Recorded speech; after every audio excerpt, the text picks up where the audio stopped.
رب العالمین الصلاۃ والسلام علی خاتم النبیین وعلی آلہ وصحبہ اجمعین اما بعد فاعوذ باللہ من الشیطان الرجیم بسم اللہ الرحمن الرحیم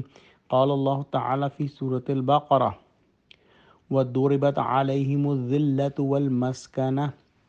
وباءوا بغضب من اللہ ذلك بأنهم كانوا يكفرون بآيات الله ويقتلون النبيين بغير الحق ذلك بما عصوا وكانوا يعتدون۔ ترجمہ: اور آخر کار ذلت اور رسوائی اور محتاجی اور بے نوائی ان سے چمٹا دی گئی اور وہ اللہ کے غضب میں گرفتار ہوئے، یہ اس لیے کہ وہ اللہ کی آیتوں سے انکار کرتے تھے اور اس کے نبیوں کو ناحق قتل کر دیتے تھے، یعنی اس لیے کہ نافرمانی کیے جاتے اور حد سے بڑھے جاتے تھے۔ اس آیت پہ بات ہم نے کل کی تھی، یہ آیت نمبر 61 کا آخری ٹکڑا جو ہے میں نے ابھی تلاوت کی اور ترجمہ اس کا بیان کیا، لیکن اس کی وضاحت ضروری ہے۔ ہم قرآن پڑھ رہے ہیں اور قرآن کے اندر اللہ سبحانہ و تعالیٰ نے اس قدر تفصیل سے بنی اسرائیل کا ذکر کیا ہے، تو یہ بات ہم کو سمجھنی ہے کہ اللہ سبحانہ و تعالیٰ نے اتنی تفصیل سے بنی اسرائیل کا ذکر قرآن میں کیوں کیا ہے، ہمیں اللہ سبحانہ و تعالیٰ کیا بات سمجھانا چاہ رہے ہیں۔ اور یہ چیز جو ہے وہ سورہ بقرہ ہی میں نہیں بلکہ ہم نے سورہ فاتحہ جب پڑھی تو اس کے اندر بھی ہم نے پڑھا کہ غیر المغضوب علیہم ولا الضالین، کہ ہم کو ایسا نہ کر دی جو جیسا کہ مغضوب علیہم تھے۔ مغضوب علیہ کون تھے؟ یہود، جن کی مثال تھی کہ جنہوں نے حق کو پہچان کر مانا نہیں اور اس کو جھٹلا دیا۔ تو اللہ سبحانہ و تعالیٰ نے یہ تمام تفصیل اس وجہ سے بیان فرمائی ہے قرآن کے اندر کہ ہم اپنے گریبانوں میں جھانکیں اور ان تمام چیزوں کو، ان تمام آیتوں کو اپنے اوپر لاگو کریں اور ہم دیکھیں کہ ہمارے اندر تو یہ خرابیاں پیدا نہیں ہو رہی اور ہم ان سے جو ہے وہ بچیں۔ جیسا کہ ہم نے دیکھا کہ 5ویں رکوع کے اندر ایک جو ہے وہ زوردار دعوت ہے یہود کو، تو بیسیکلی وہ دعوت جو ہے ہمیں اپنے اوپر بھی رکھنی ہے کہ ہم جو ہے وہ اللہ کی کتاب پر ایمان لائیں، اللہ سبحانہ تعالیٰ کے حکم کے مطابق حق کو،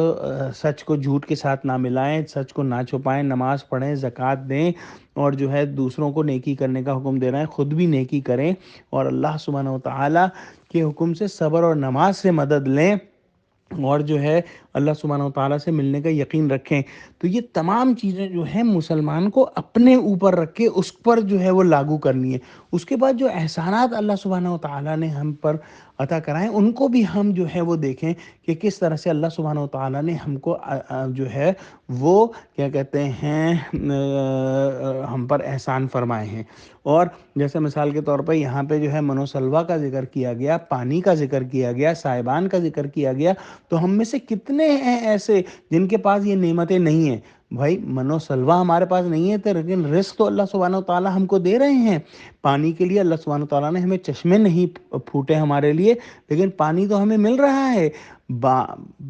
ہمارے سر کے اوپر جو ہے وہ بادل کا سائبان نہیں، لیکن ہمارے سر پر سائبان تو ہے، ہمارے سر پر چھت تو ہے۔ تو اللہ سبحانہ و تعالیٰ نے ہم کو یہ تمام تفصیلات اس وجہ سے بتائی ہیں کہ ہم ان کو اپنے اوپر رکھ کر جو ہے وہ دیکھیں۔ اور آخر میں یہ جو میں نے آیت ابھی پڑھی کہ آخر کار ذلت و رسوائی اور محتاجی اور بے نوائی ان سے چمٹا دی گئی، تو ہم اپنے اوپر دیکھیں، مسلمانوں کے اوپر رکھ کر دیکھیں کہ مسلمان 1.9 بلین ہیں اس وقت مسلمان، اور یہود کتنے ہیں؟ 19 ملین، یعنی 100 گنا زیادہ مسلمان اس وقت ہیں، لیکن مسلمانوں کے اوپر جو ہے وہ ذلت و رسوائی اور محتاجی اور بے نوائی جو ہے وہ چمٹی ہوئی ہے۔ آج کا یہود جو ہے وہ اتنی ذلت اور جو رسوائی اور محتاجی بے نوائی میں نہیں ہے جتنے مسلمان ہیں، اور اس کی وجہ یہ ہے کہ ہم نے جو ہے اللہ کی آیتوں سے انکار کر دیا۔ ہم کہتے ہیں اللہ کی آیتیں ہیں، اللہ کی کتابیں، مانتے نہیں۔ وہ نبیوں کو قتل کر دیتے تھے اور ہم اپنے جو علماء حق ہیں ان کے ساتھ کیا سلوک کرتے ہیں۔ ہم نے اب تاریخ اٹھا کے دیکھ لیجئے کہ ابو حنیفہ رحمۃ اللہ علیہ کے ساتھ کیا ہوا، امام مالک کے ساتھ کیا ہوا، احمد بن حنبل کو کس قدر ماری گئیں جو ہے ان کو جو ہے جیل میں بند کر کے۔ تو اس لیے کہ ہم نے جو ہے وہ نافرمانیاں کی ہیں، ہمیں اپنے کیا کہتے ہیں گریبان میں جھانکنا ہے اور اپنے آپ کو صحیح کرنا ہے. آخر دعوانا الحمد للہ رب العالمین.